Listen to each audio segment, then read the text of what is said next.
Hoje é um dia especial, é um dia de muitos aniversários. Vamos pegar em alguns deles. Bem, como já viram, o SPM faz anos. Em 1914 nasceu Sebastião e Silva. Em 1940 foi fundada a Sociedade Portuguesa de Matemática. E em 1946 nasceu Marcelo Rebelo de Sousa.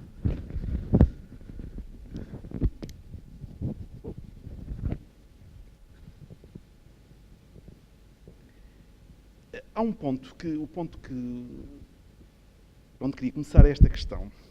A matemática aplica-se com contas. Nós podemos fazer matemática abstrata, mas quando passamos para as aplicações, temos sempre que fazer contas.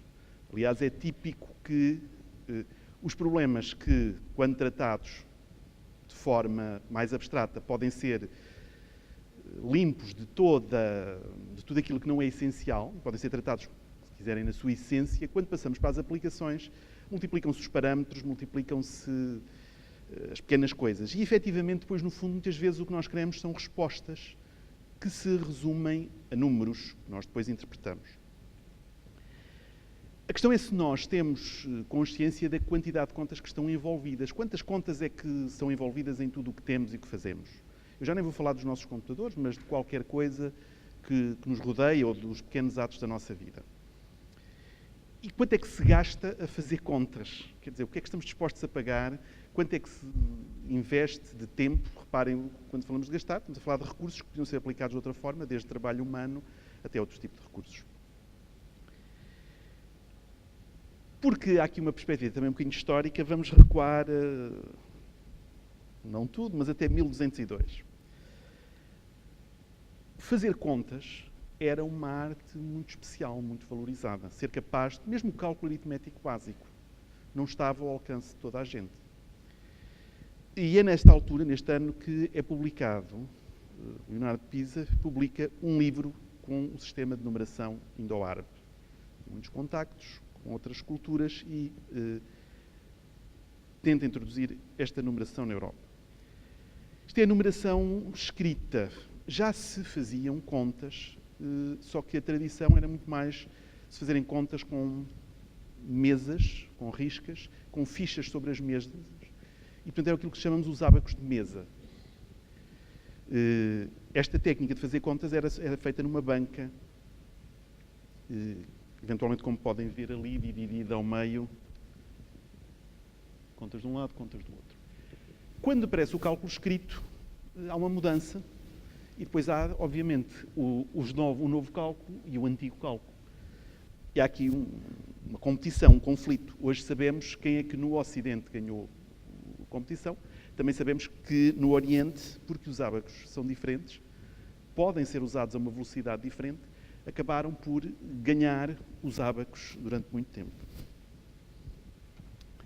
Algumas histórias curiosas para percebermos o quanto os conhecimentos podem ser valorizados. Shakespeare faz umas referências que podem ser interpretadas como as pessoas que vinham de Florença tinham uma competência especial em tudo que tivesse a ver com banca e contabilidade.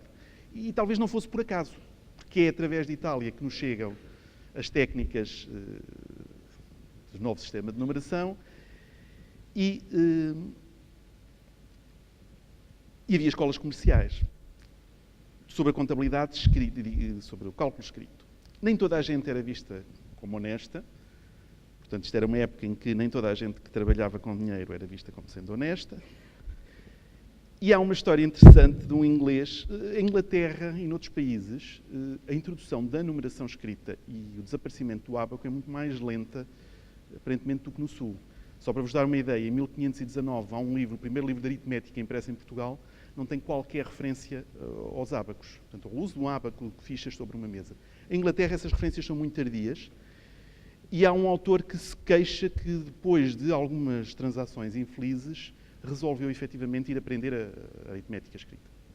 Há um valor muito específico em saber mais. Notem que a aritmética escrita deixa o registro das contas e é possível recuperar os erros. Quando se usam outros instrumentos mais móveis, não fica o registro. Como não há o registro, há o resultado.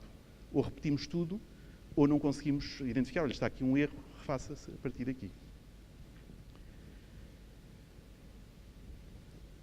Durante séculos usam-se tabelas. A questão das tabelas, porque assim, há cálculos que são mais ou menos repetitivos, há cálculos que têm que ser feitos muitas vezes e, portanto, percebe-se que podem estar tabelados. Tabelar continua ainda hoje a ser algo normal, legítimo. Usamos tabelas para rapidamente acedermos à informação facilmente. As tabelas, reparem, há tabelas, desde tabelas trigonométricas, desde Ptolomeu. Copérnico resolve recalcular também as tabelas trigonométricas. Algures, por estas épocas, ter, por exemplo, as tabelas das taxas de juro, a valorização, aquelas tabelas que nós fazemos, 1 mais I levantado a N, eram algo valiosíssimo, que as famílias de banqueiros tinham, mas que nem toda a gente tinha. Era uma ferramenta de negócio muito importante. Chegamos ao século XIX, ainda com muitas tabelas. Assim, a biblioteca de um cientista no século XIX tinha que ter muitas tabelas, umas matemáticas, outras de outra natureza, mas havia muita coisa que era preciso tabelar. E, como calcular uma tabela de raiz é um trabalho hercúleo, um trabalho quase industrial. Hoje podemos chamar-lhe assim, mas não era. Eram indivíduos que faziam, podiam gastar 20 anos a fazer uma tabela, vários indivíduos. Portanto, há muito trabalho humano envolvido e especializado, só que para não se repetir o trabalho, copia-se. Quando se copia, cometem-se erros. Quando se cometem erros, os erros acumulam-se.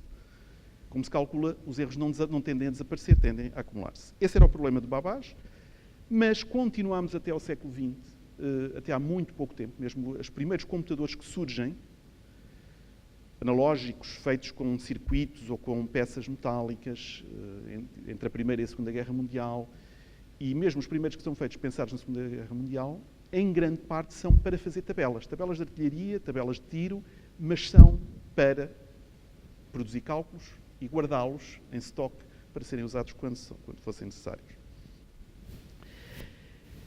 E é um bocadinho aqui a partir das tabelas que chegamos ali aos anos 40 e eu devo confessar que desde que vi as tabelas no meu livro do terceiro ciclo, na altura era o sétimo, oitavo e nono, não se chamava terceiro ciclo, mas aquilo deixava uma curiosidade. E em 1942 é o Sebastião e Silva que na Gazeta de Matemática, uma lista de porquês, tem esta questão. Porque não é ensinado nos liceus um processo elementar de construção de uma tábua de logaritmos? A ideia do Sebastião e Silva é que usarmos uma tabela feita, caída do nada, deixa-nos assim, mas porquê é que eu uso isto ou não uso? Então, por que não fazer uma tabela? É curioso que o artigo, logo no fim, vem com uma nota de um outro matemático conhecido, achar que não é nada da mesma opinião, confesso.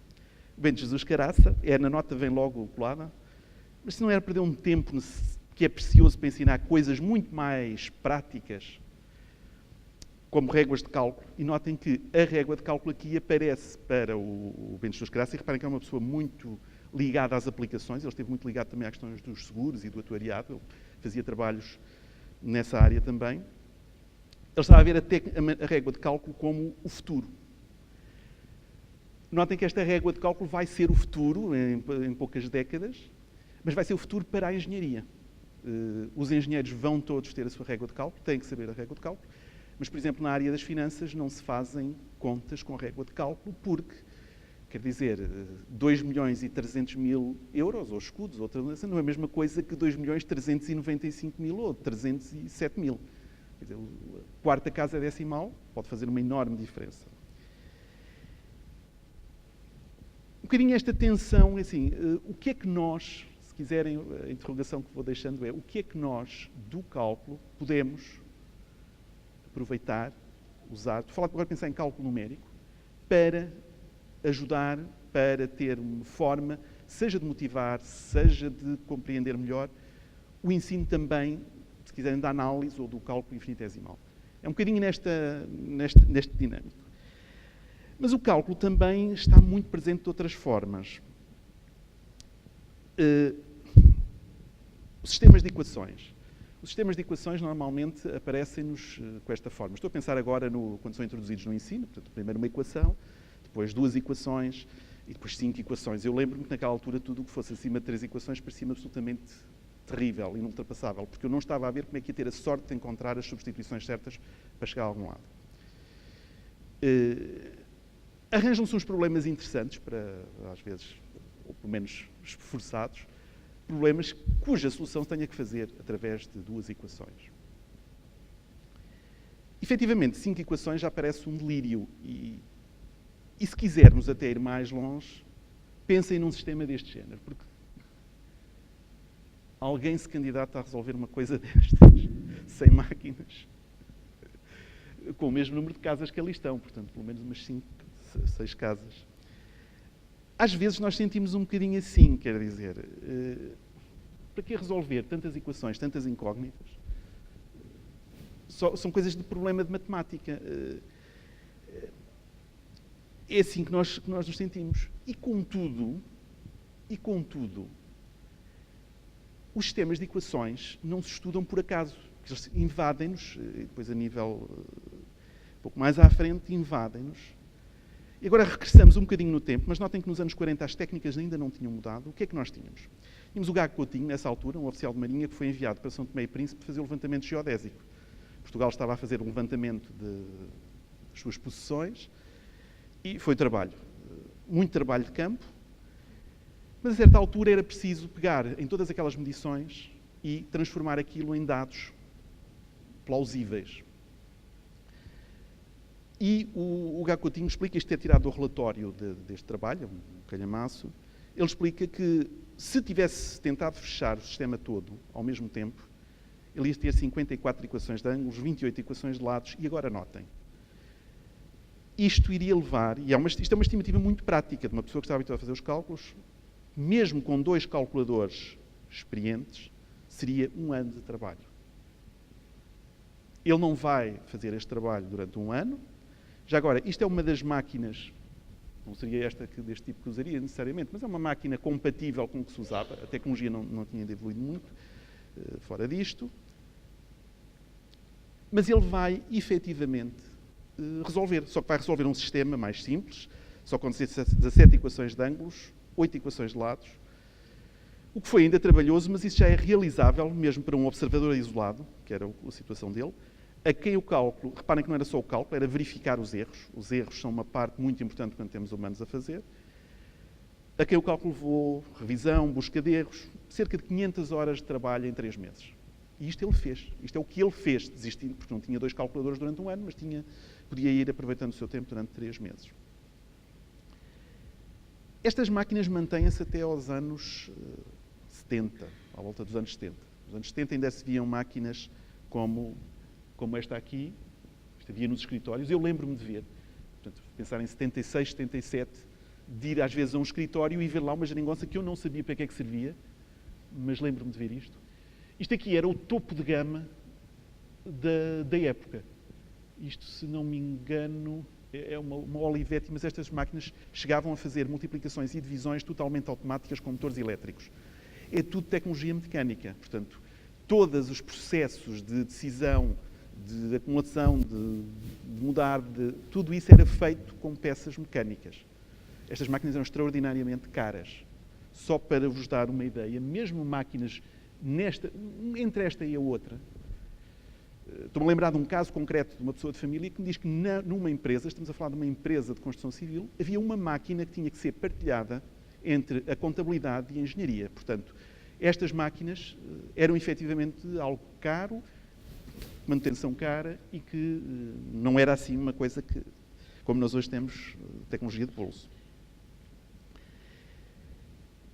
E surgem os computadores. Em 1959 aparece primeiro um computador no LNEC, e com o computador no LNEC nós temos, finalmente, uma perspectiva diferente. Estamos a falar de problemas de cálculo, problemas que têm que ser resolvidos, e há esta expressão de alguém que refere deslumbramento de ver resolver em 30 minutos aquilo que era o trabalho de uma pessoa especializada durante 1 mês. Agora fazia-se em 30 minutos. Em 1959 estamos a falar de computadores primeira geração. Ainda. Aliás, se não me engano, este primeiro computador tinha sido um resto de uma exposição que não foi levado. Era tão caro levá-lo daqui para fora que depois acabou por ser negociado.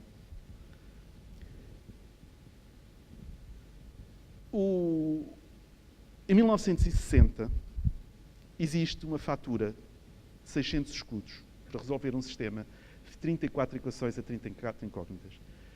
Isto corresponde atualmente a cerca de 200 euros, mas atenção que o que se ganhava, os 600 escudos, correspondia possivelmente ao salário de um operário não especializado, de um trabalhador não especializado durante um mês. Uma pessoa especializada ganhava um bocado mais do que isto, mas era quanto se pagava, digamos, o que se pagava para resolver estes sistemas. Estes sistemas tinham que se resolver. Já sabíamos que era necessário resolvê-los por causa da geodesia, já do tempo do Gacotinho. Havia outros contextos em que era preciso resolvê-los. Começaram-se a comprar máquinas e temos algumas das primeiras, dos primeiros computadores eletrónicos, o IBM 650 e o IBM 1620. Estas máquinas vieram, esta, se não me engano, para a hidrotécnica do Cava. Esta veio em 1962 para a Fundação Gulbenkian. Computadores desta época, este aqui eu penso que existe um em Coimbra, portanto se quiserem ver ao vivo podem ir a Coimbra vê-lo. Este aqui que eu saiba está disponível em Lisboa, na Faculdade de Ciências, ali ao pé da Secretaria do Departamento de Matemática, e não têm que pagar bilhete. Um 1620. São estes computadores que estão a surgir nos anos 60. Agora, o que é que vale a pena saber? É que este 1650, por exemplo, foi usado para calcular 11 iterações. Temos a ideia do que é um processo iterativo, um processo repetitivo, aproximações sucessivas. Há uma barragem que é preciso calcular. Esta barragem seria, digamos, cada passo, reparem, um cálculo, portanto, uma iteração feita. Podemos imaginar uma sala cheia de máquinas de calcular e várias pessoas a fazer cálculos, cada um com os seus cálculos e que vão passando uns aos outros de forma organizada. E era assim que havia salas cheias de calculadores a fazer isto, para fazer os cálculos de engenharia, só que uma iteração levava um mês. Fazer 22 iterações levava 2 anos. As barragens não esperam 2 anos. Com o IBM 650 fizeram-se 22 iterações e estamos a falar agora de 113 horas, ou seja, 5 dias. Mas em 5 dias fazia-se o trabalho de uma equipa especializada de 2 anos. A questão é que não era só isto que estava em causa. Era, e porquê é que fazemos 22 iterações e não 1, 2, 3, 4? Porque passar das 4 iterações que normalmente seriam feitas para as 22 iterações traz-nos um pequeno acréscimo na precisão dos cálculos. Só que esse acréscimo significa que nós conseguimos calcular melhor a forma da barragem. Portanto, em vez de pormos betão a mais, conseguimos reduzir, porque sabemos onde estão os esforços e por aí fora. E o que é que isto significa? Significa 10% do betão de uma barragem. E 10% do betão de uma barragem é uma brutalidade. Apesar destes computadores serem extraordinariamente caros, estamos a falar, nestes computadores, valores na ordem dos meio milhão, 1 milhão de euros, hoje, a valores atuais. Só que apesar destes valores extraordinários, 10% do betão de uma barragem paga isso tudo. Paga o computador. Aliás, este IBM 1650, a hidroelétrica foi visitada a certa altura por pessoas, até não sei se da IBM, que questionavam, assim, nós vendemos estes computadores, mas normalmente eles estão a ser usados intensivamente, estão sempre a fazer algum tipo de cálculo. Vocês têm-no aqui, praticamente não o usam. Isto faz algum sentido do ponto de vista económico? E a resposta foi precisamente esta. Repare, nós só com o que poupámos num cálculo de uma barragem, já pagámos o computador e a manutenção por vários anos. Portanto, agora, claro que vamos tirar o melhor partido dele, mas a racionalidade económica já tinha sido atingida. Ainda hoje nós temos um bocadinho isto, de o valor de fazer os cálculos é muito elevado comparado com o não os fazer. E estes cálculos rodeiam-nos por todo lado. Nós é que nem sempre temos plena consciência disso. Tomando consciência disso, perdão, não estou a controlar isto aqui.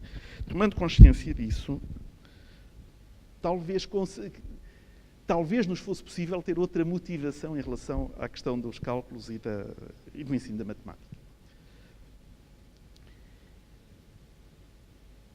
Voltando um bocadinho aqui à nossa homenagem ao Sebastião e Silva, assim, o trabalho de Sebastião Silva abrange desde a lógica até, se quiserem, um bocadinho no outro extremo do espectro, a análise numérica. O que é interessante neste trabalho de 1941, que era um método de aproximação de raízes de polinómios, basicamente, é publicado, atenção que há aqui um detalhe, ele publicou em francês, portanto, já se tinha, era a Portugal e a Matemática, muito bem, mas o trabalho estava em francês. Em 1941, este trabalho é retomado e generalizado em 1971 por Householder, que é muito conhecido na análise numérica, e ainda em 2012 ele é citado, quer dizer, há toda uma classe de métodos, que são os métodos de Sebastião e Silva, e aparece com o nome e com referência ao artigo original e também ao artigo de Householder e por aí fora. O Sebastião e Silva, lembram-se, nos anos 40 também entrou em polémica com o Bento dos Caraça. Aliás, aqueles dois pequenos textos deram origem depois a mais uns extensos textos filosóficos que não se percebe muito bem onde é que levam cada um dos autores. Às vezes a sensação que eu tenho é que as pessoas não estão tão longe uma da outra, mas conseguem entrar numas polémicas intermináveis que parece que são absolutamente incompatíveis. O que é que vai acontecer? Vai acontecer que quando, nos anos 60, o Sebastião e Silva tem a oportunidade de desenvolver todo aquele trabalho no ensino da matemática, ele vai usar o cálculo numérico e vai usar os problemas de análise numérica no cálculo infinitesimal. Ele vai fazer uma abordagem ao cálculo infinitesimal que tem a ver até com o estudo dos erros e a repercussão de como é que esse estudo dos erros se reflete, por exemplo, no cálculo da derivada. E a própria formalização permite-nos compreender, assim, compreendemos melhor a formalização quando partimos às vezes dos problemas numéricos. Uma das coisas que o Sebastião e Silva também insistia era no uso dos computadores.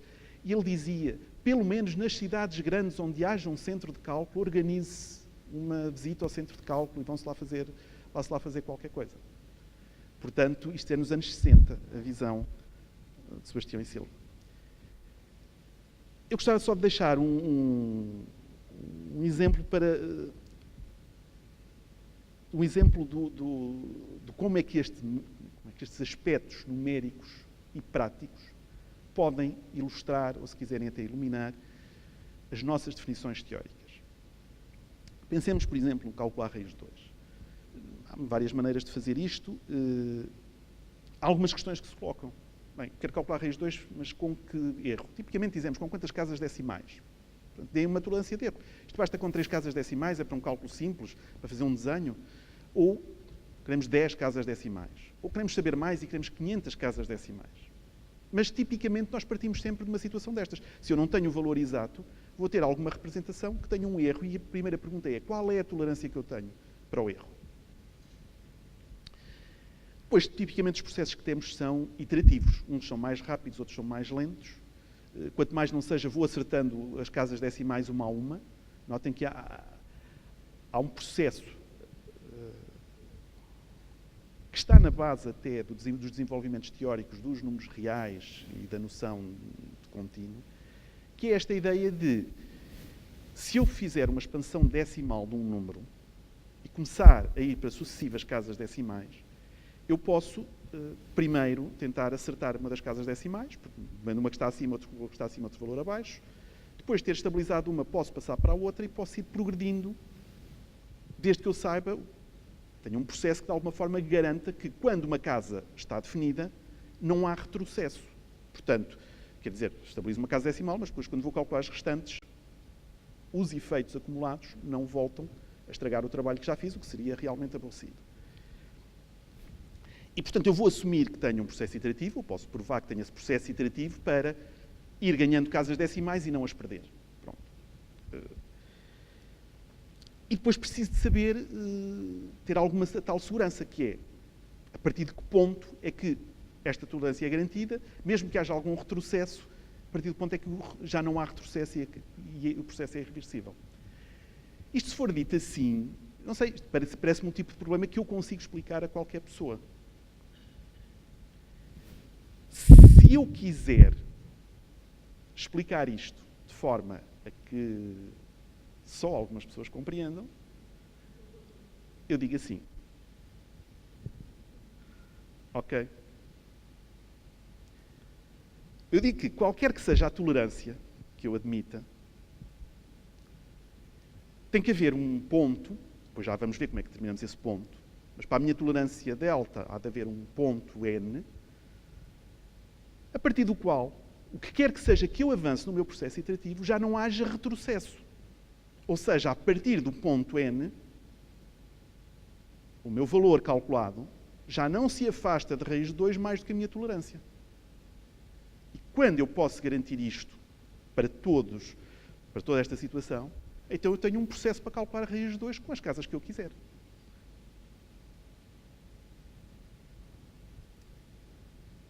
Assim, quando eu tenho que explicar isto em termos numéricos, eu fico com a sensação que estamos a falar de algo prático, qualquer pessoa consegue entender que é chato, se eu calculei uma casa decimal e depois aquilo mais à frente chega à conclusão que estava errada, tudo isto.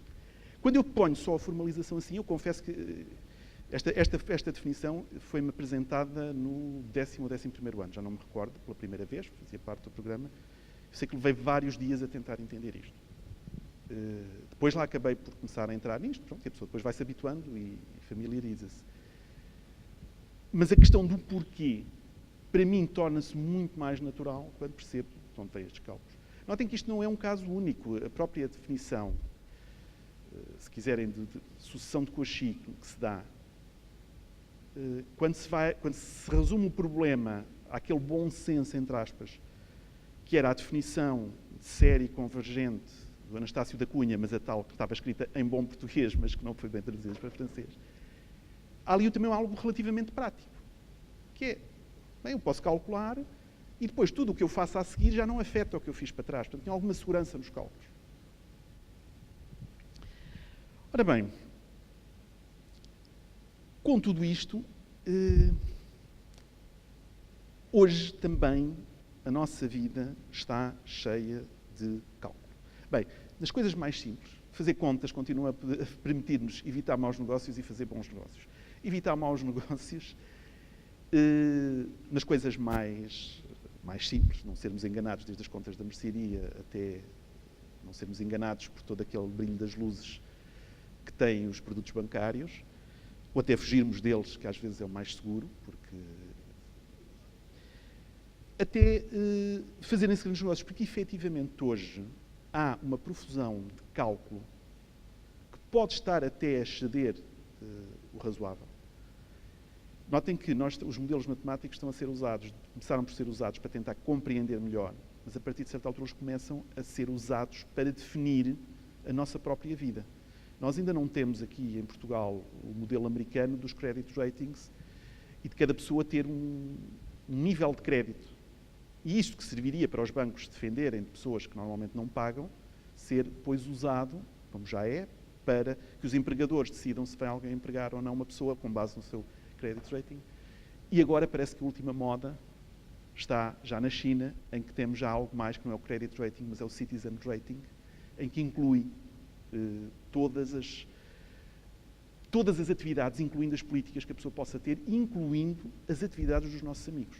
E é efetivamente possível, é assim, estão a ser desenvolvidos modelos extremamente sofisticados que podem levar em conta todas as influências que temos, com quem nos relacionamos nas redes sociais e por aí fora. Tudo isto é desenvolvido com muito, muito, muito cálculo.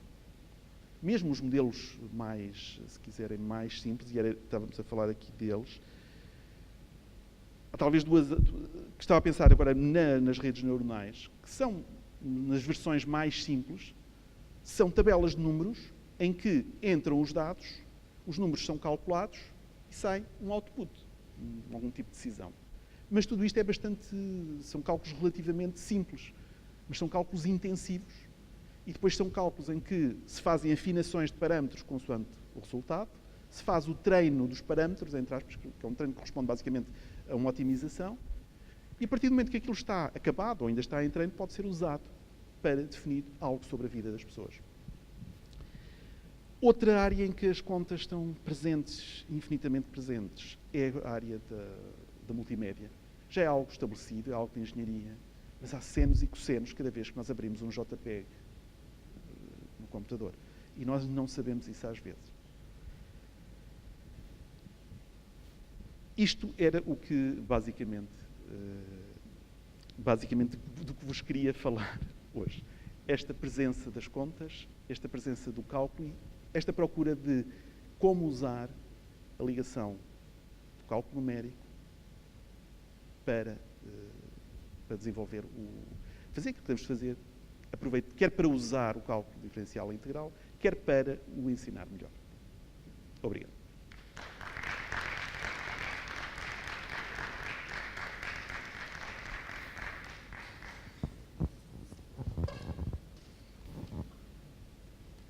Obrigada, Carlos. Eu estou um bocadinho triste. Tinhas prometido mostrar aí qualquer coisa. Pois, ainda temos... Temos alguns minutos. Temos 2 minutos. Não vamos deixar que fiques triste. Vamos talvez pôr aqui um bocadinho de...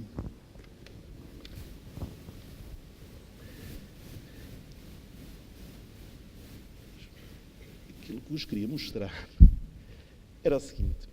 Isto, por acaso, é um projeto... Este programa já existe há uma série de anos e não vi coisas mais recentes feitas. Isto até poderia ser desenvolvido localmente de forma mais moderna. Isto é um simulador de uma máquina de calcular daquelas mecânicas. Deixa-me só pôr aqui um pouco mais de som. Um simulador daquelas máquinas mecânicas. O ecrã não está? Não estou a perceber.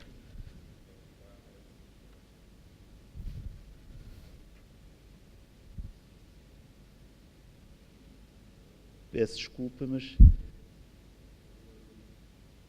Sim, se puderes.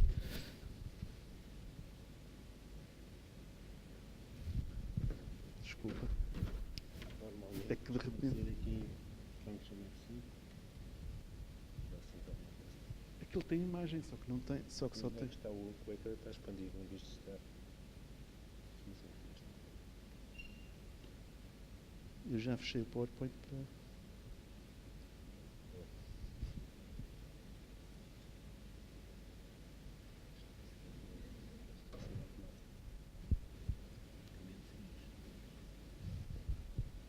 É que nem mexe. Era isso que eu ia sugerir. Se tirar.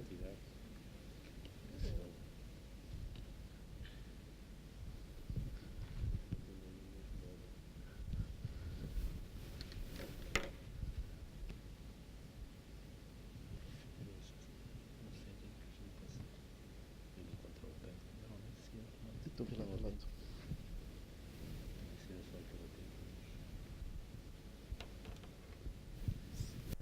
Sabe-nos dizer o que é que se passa? Como? Normalmente seria imediato aqui com a receita. Bem, não sei se querem colocar alguma questão enquanto se tenta resolver aqui.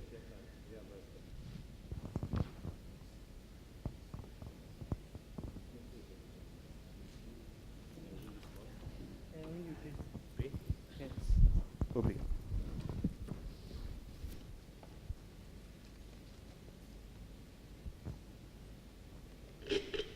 Ora bem, estamos aqui a limpar os registros. Isto é realista até ao ponto. A seleção dos números faz-se aqui assim. Isto normalmente, fisicamente, puxa-se uma pecinha e, portanto, temos aqui um número representado.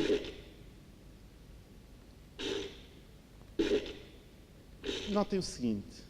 Eu tenho aqui as somas acumuladas, tenho aqui quantas vezes somei. Agora, é uma questão de aritmética. Se eu quiser somar, multipliquei por 4, se quiser 34, preciso de 3 dezenas. Então posso deslocar o carro e agora vou somar 3.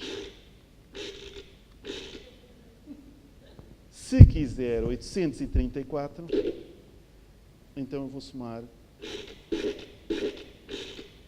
Isto era feito com manivela, tá? Ora bem, a divisão.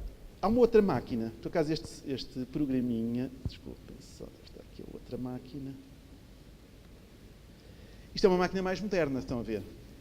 E, portanto, esta já não precisamos de selecionar os algarismos um a um, eles são introduzidos, por exemplo...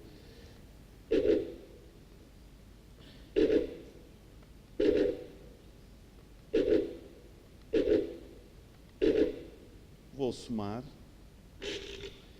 Eu posso somar, mas também posso subtrair.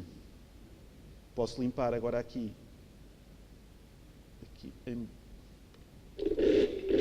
E vou subtrair agora um valor. E quando subtraio... Reparem que estão a ver as subtrações sucessivas. Eu posso ir subtraindo sucessivamente. E, bem, subtraí uma vez demais e fiquei no complementar. Mas isto resolve-se rapidamente. Cada vez que se passa, temos a campainha a tocar. Isto pode ser usado para fazer uma divisão sem sequer pensar muito. Quer dizer, eu posso deslocar... não é este, desculpem. Não é este. Tem que se limpar tudo. Eu vou limpar todos os carros, todos os registros. E eu posso pôr, por exemplo...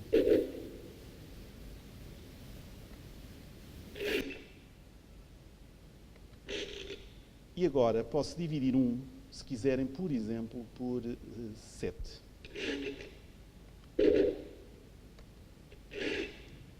E então, reparem, se eu subtrair aqui 7, não posso subtrair, desloco para aqui e vou começar a minha subtração. Vou limpar aqui. Ups, subtraí demais, corrijo. E agora vou voltar a deslocar o carro para a direita. Estão a ver? Agora ao 30 vou subtrair. Posso ir subtraindo. Sei é que se tocar a campainha, volto atrás, toco outra vez a campainha. E agora sei que devia ter deslocado. E continuo. Notem que o que está a acontecer é que aqui à direita, ele está a contar quantas subtrações eu faço. Agora já cheguei outra vez ao limite. E vou continuar.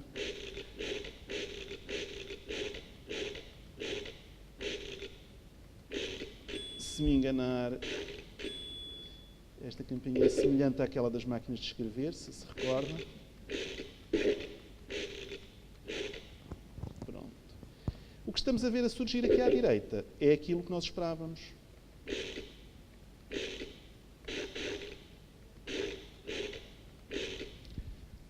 E temos o resultado, temos os primeiros dígitos do quociente. Isto é a experiência de se fazer rapidamente. Reparem que isto, a rodar a mão rapidamente, estando com atenção à campainha, conseguia-se fazer uma velocidade razoável. Isto são os instrumentos de cálculo de outras épocas. Eu sempre tive curiosidade de até que ponto isto podia ser usado até mesmo no ensino da aritmética. Só que hoje em dia, efetivamente, máquinas mecânicas ainda existem a funcionar, mas não são assim tantas, quer dizer, não dá para generalizar. Em software está muito aberto, quer dizer, conheço este que já é bastante antigo, é polaco ou de um país de leste, mas não há assim muitas outras coisas feitas que sejam fáceis de usar, que a pessoa diga assim, encontra isto assim à mão. Era isto que o Gacotinho usava, não era uma tão moderna como esta, era mais como a outra. Ok, muito obrigada. Afinal, acho que conseguimos fazer a pequena demonstração. E se alguém quiser fazer alguma questão, acho que o Carlos estará disponível para responder. Susana, espera, Susana, faz favor.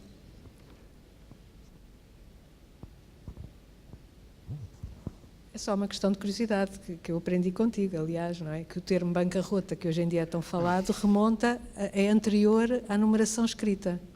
Remonta precisamente às bancas dos banqueiros que, quando ficavam incapazes de pagar, rompiam a banca e saíam do negócio. Quer dizer, que não tinham a capacidade de... Obrigado. Eu penso que no teu resumo tinhas uma pequena observação sobre o ensino do cálculo. Creio que não chegaste a abordar propriamente a questão. Portanto, se quiseres ter 1 minuto ou 2 para... O ensino do cálculo... Não, no o ensino, ensino. para mim a questão aqui é precisamente o uso das... Até que ponto nós não devemos estar a usar, e aqui sinto-me próximo do Sebastião e Silva, usar toda esta perspectiva do cálculo numérico integrada na matemática e no ensino da matemática da própria análise infinitesimal.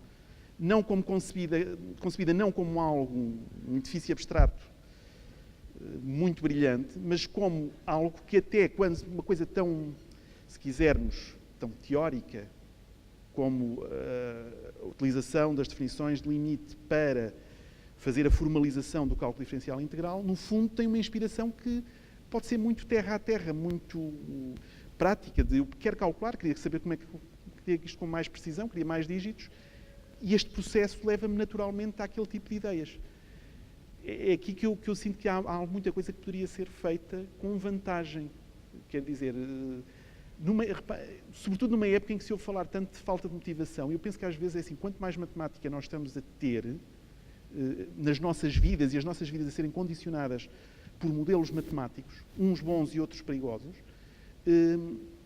Já agora, se me permitem a propaganda, há um livro espetacular que é Weapons of Math Destruction, de uma senhora americana, precisamente sobre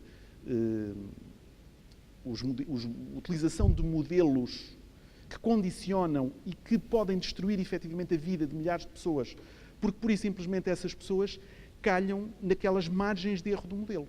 Quer dizer, se o modelo detecta que 90% das pessoas com uma característica têm um determinado tipo de comportamento, os outros 10% que não têm nada a ver com isso são tratados no bolo. E não há nenhum mecanismo depois de segurança que vá verificar que, efetivamente, estas pessoas não têm nada a ver com o modelo. Os modelos, pior do que isso, são fechados, são obscuros. Às vezes são privados, são considerados propriedade de empresas privadas e condicionam decisões públicas sobre a vida das pessoas. Mas no momento em que a matemática está a tomar este domínio quase de muitos aspectos das nossas vidas, aquela questão, e o que é que há de novo em matemática, e o que é que eu tenho que ver com a matemática, e porque é que eu preciso saber matemática, quer dizer, há aqui um contraste que apesar de tudo também penso que é preocupante. Obrigada. Não sei se há mais alguma questão.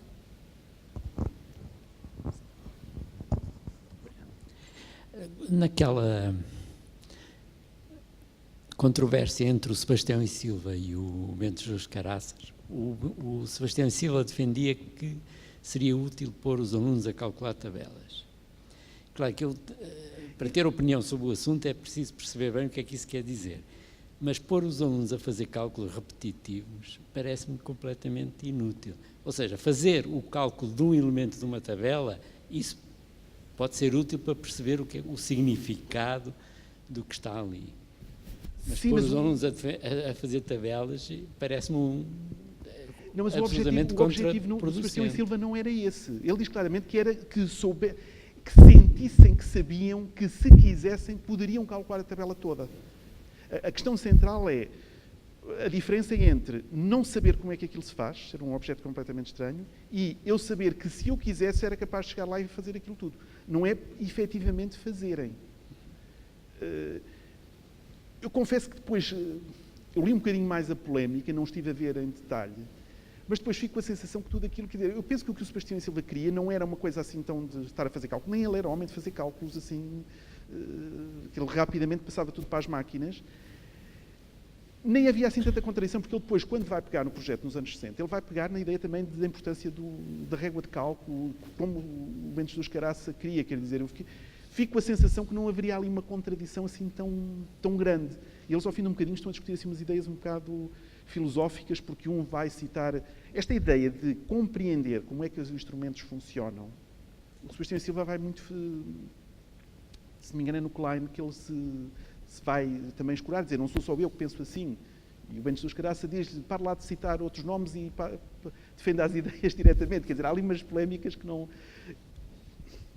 vão direito ao assunto. Mas não me parece de todo que ele quisesse pôr os alunos, e efetivamente toda a gente ali a fazer cálculos. Não era essa a ideia.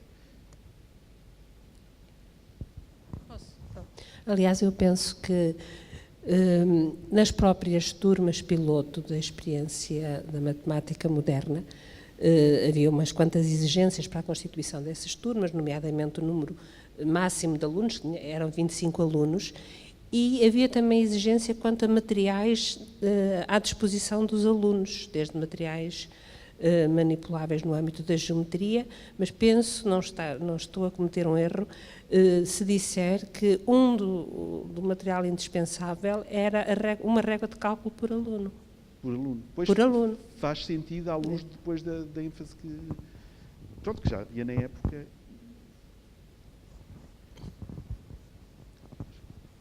Luís Sequeira.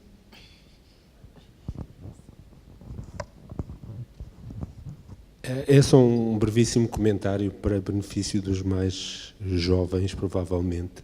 É só para dizer que aquela máquina que tu mostraste ali, que está ali no ecrã, de facto trabalha com números negativos.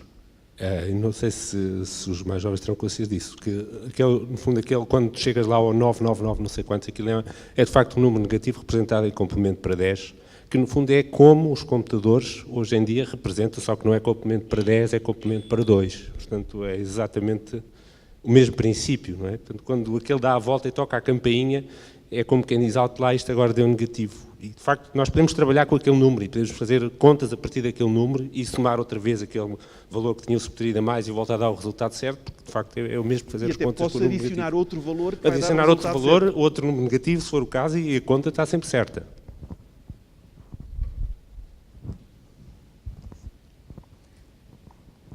Bom, não sei se há mais alguma questão.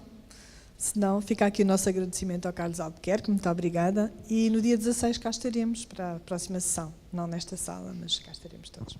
Obrigada.